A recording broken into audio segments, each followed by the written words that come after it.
الرحمن الرحیم سورۃ البقرہ آیت نمبر 145 وَلَئِنْ آتَيْتَ الَّذِينَ أُوتُوا الْكِتَابَ بِكُلِّ آيَةٍ مَا تَبِعُوا قِبْلَتَكَ وَمَا أَنْتَ بِتَابِعٍ قِبْلَتَهُمْ وَمَا بَعْضُهُمْ بِتَابِعٍ قِبْلَةَ بَعْضٍ وَلَئِنِ اتَّبَعْتَ أَهْوَاءَهُمْ مِنْ بَعْدِ مَا جَاءَكَ مِنَ الْعِلْمِ إِنَّكَ إِذًا لَّمِنَ الظَّالِمِينَ۔ اور اگر تم ان اہل کتاب کے پاس تمام نشانیاں بھی لے کر آؤ تو بھی یہ تمہارے قبلے کی پیروی نہ کریں اور تم بھی ان کے قبلے کی پیروی کرنے والے نہیں ہو، اور ان میں سے بھی بعض کے قبلے کے پیرو نہیں۔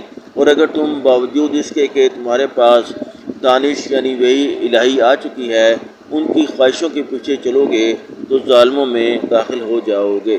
سورۃ البقرہ آیت نمبر 146 47 48 الذین آتیناہم الکتاب یعرفونہ کما یعرفون ابناءہم وان فریقا منہم لیکتمون الحق وہم یعلمون۔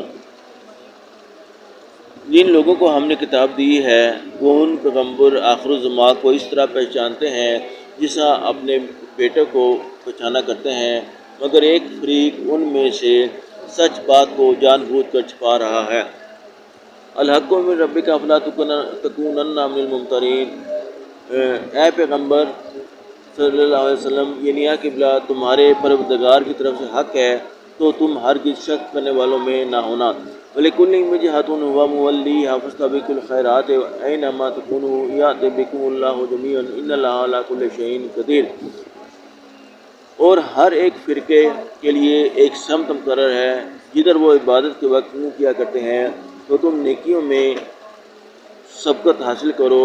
تم جہاں ہوگے اللہ تم سب کو جمع کر لے گا، بے شک اللہ ہر چیز پر قادر ہے۔ اعوذ باللہ من الشیطان الرجیم، بسم اللہ الرحمن الرحیم۔ سورۃ البقرہ آیت نمبر 149 150 وَمِنْ حَيْثُ خَرَجْتَ فَوَلِّ وَجْهَكَ شَطْرَ الْمَسْجِدِ الْحَرَامِ وَإِنَّهُ لَلْحَقُّ مِنْ رَبِّكَ وَمَا اللَّهُ بِغَافِلٍ عَمَّا تَعْمَلُونَ۔ اور تم جہاں سے نکلو نماز میں اپنا منہ مسجد محترم کی طرف کر لیا کرو، بے شبہ وہ تمہارے پروردگار کی طرف سے حق ہے، اور تم لوگ جو کچھ کرتے ہو اللہ اس سے بے خبر نہیں۔ وَمِنْ حَيْثُ خَرَجْتَ فَوَلِّ وَجْهَكَ شَطْرَ الْمَسْجِدِ الْحَرَامِ وَحَيْثُ مَا كُنْتُمْ فَوَلُّوا وُجُوهَكُمْ شَطْرَهُ لِئَلَّا يَكُونَ لِلنَّاسِ عَلَيْكُمْ حُجَّةٌ إِلَّا الَّذِينَ ظَلَمُوا مِنْهُمْ فَلَا تَخْشَوْهُمْ وَاخْشَوْنِي وَلِأُتِمَّ نِعْمَتِي عَلَيْكُمْ وَلَعَلَّكُمْ تَهْتَدُونَ۔ اور تم جہاں سے نکلو مسجد محترم کی طرف منہ کر کے نماز پڑھا کرو، اور مسلمانوں تم جہاں ہوا کرو اسی مسجد کی طرف رخ کیا کرو۔ یہ تاکید اس لیے کی گئی ہے کہ تم کو کسی طرح کا الزام نہ دے سکیں، مگر ان میں سے جو ظالم ہے وہ الزام دیں تو دیں، سو ان سے مت ڈرنا اور مجھے سے ڈرتے رہنا۔ اور یہ بھی مقصود ہے کہ میں تم کو اپنی تمام نعمتیں بخشوں، اور یہ بھی کہ تم راہ راست پر چلو۔